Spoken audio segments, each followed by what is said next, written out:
যেখানে আগুন নিভে যাওয়ার কথা ছিল, কিন্তু ঠিক সেখানেই আবার ধোঁয়া দেখা যাচ্ছে। প্রতিবারের মতোই নীরবতা ভেঙে হঠাৎ হুতি বাহিনী একটি ঘোষণা দিল, একটি নতুন হামলা, নতুন নিশানা এবং সেই পুরনো বার্তা, আমরা থামব না। এবার তাদের টার্গেট মার্কিন রণতরী Truman.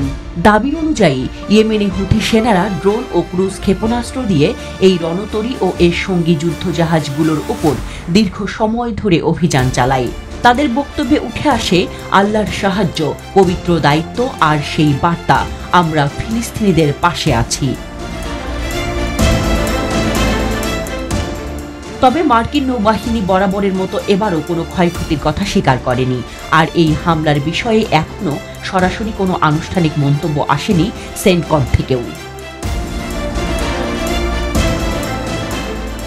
Institute for the study of ওয়ারের তথ্য অনুযায়ী ৩১ মার্চ থেকে ১ এপ্রিল পর্যন্ত ৩টি যৌথ ড্রোন ও ক্ষেপণাস্ত্র হামলা চালায় হুথি বাহিনী। তবে কোনো হামলাই সফল হয়নি। কিন্তু প্রশ্ন হলো, সত্যিই কি ব্যর্থ ছিল এই হামলাগুলো, নাকি হুথিদের লক্ষ্য ছিল সামরিক সাফল্যের চেয়েও বড় কিছু, একটি বার্তা দেওয়া? আর সেই বার্তা শুধু যুক্তরাষ্ট্রের জন্য নয়, বরং গোটা মধ্যপ্রাচ্যের জন্য। যে দিনগুলোতে এই হামলা ঘটে, ঠিক তখনই মার্কিন প্রতিরক্ষা বিভাগ জানায়, মধ্যপ্রাচ্যে শক্তি প্রদর্শনের অংশ হিসেবে রণতরী কার্ল ভিনসন যুক্ত হচ্ছে ট্রুম্যানের সঙ্গে। ট্রাম্প প্রশাসনের স্পষ্ট বার্তা, ইরান ও তার প্রক্সিগুলো যেন ভুলেও পরিস্থিতিকে হালকাভাবে না নেয়। এই দৃশ্যপটেই উঠে আসা কিছু গুরুত্বপূর্ণ প্রশ্ন তুলে ধরছি।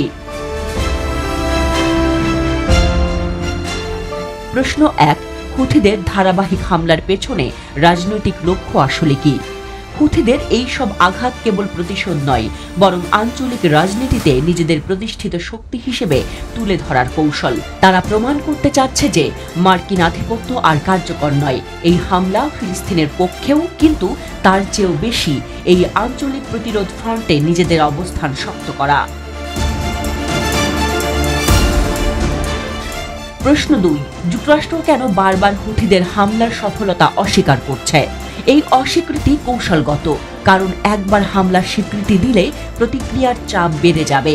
তাছাড়া এতে রাজনৈতিক দুর্বলতাও প্রকাশ পাবে, বিশেষ করে এমন সময় যখন ট্রাম্প প্রশাসন যুদ্ধক্ষেত্রে দৃঢ় বার্তা দিতে চায়। প্রশ্ন ৩, এই সংঘাত কি ইরান যুক্তরাষ্ট্র সরাসরি সংঘর্ষে রূপ নিতে পারে? এই আশঙ্কা অমূলক নয়, কারণ হুথিদের প্রযুক্তিগত সক্ষমতার পেছনে ইরানের প্রত্যক্ষ সহায়তা রয়েছে বলে মনে করা হয়।